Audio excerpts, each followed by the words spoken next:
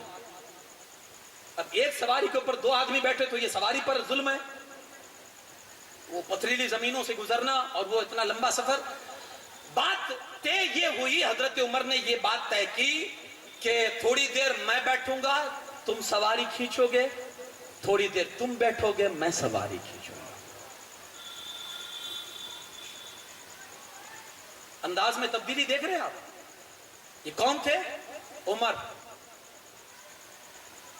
یہ حضرت عمر ہے. رسول اللہ کی تربیت میں انداز میں کس قدر کروٹ دلائی ان کی زندگی میں. یہ عمر ہے, کیا کہہ رہے ہیں. اور ایک وقت وہ آیا جب بیت المقدس پہنچنے کے قریب ہوئے تو غلام کے بیٹھنے کی باری تھی, آقا کے چلنے کی باری تھی. سارے لوگ آ گئے, حضور ہم اس کو منا لے رہے ہیں اور آپ کا حق معاف کروا دے رہے ہیں, آپ بیٹھ جائیے, لباس اچھا پہن لیجئے, بڑے بڑے لوگ ہیں, شرمندگی ہوگی, عزت نہیں ہوگی, ہماری بے عزتی ہوگی.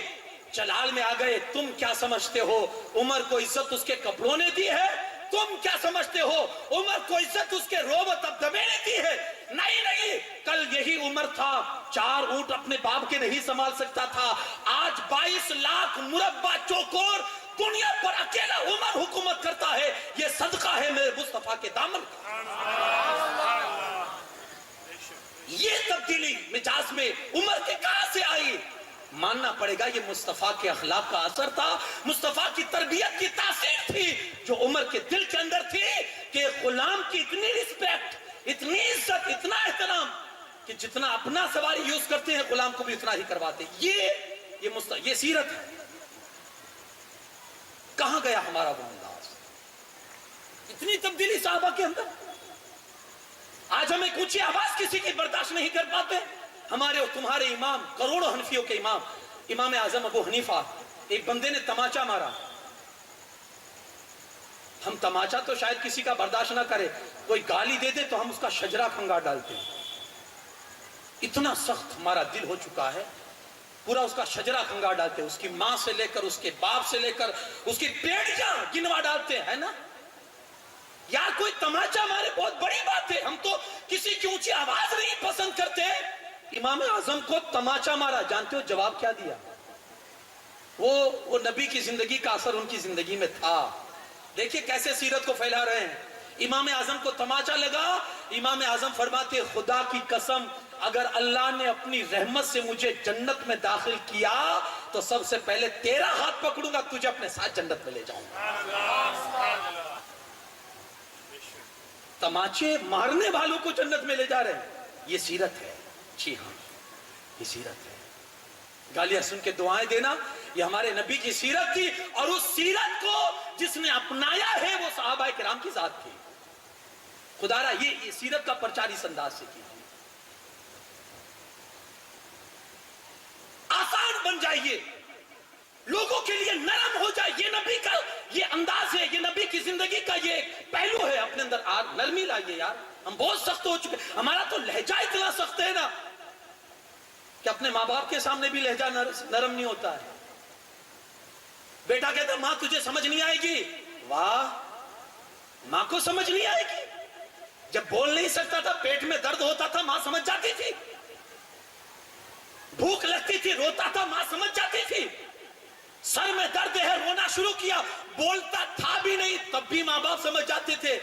آج بولنا کیا آ گیا کہ اسی ماں باپ کو کہتا ہے باپ تجھے سمجھ نہیں آئے گی, ماں تجھے سمجھ نہیں پڑے گی. ارے ظالم, سمجھ تو تب بھی تیرے ماں باپ جاتے تھے جب تو بول نہیں سکتا تھا, اور آج نہیں سمجھیں گے. اتنی سختی. میٹھا بولیے, نرمی لائیے اپنے اندر. بہت سخت ہو چکے ہم, بہت سخت ہو چکے یار. کچھ تو نرمی لائیے. جب تک نرمی نہیں لائیں گے بات نہیں بنے گی. مجھے ایک واقعہ یاد آیا کہ کسی جگہ مسجد کا کام شروع تھا, تو بیچ کام کے اندر رقم گھٹ گئی. کمیٹی والے امام صاحب کے پاس آئے, حضور رقم تو ختم ہو چکی ہے اور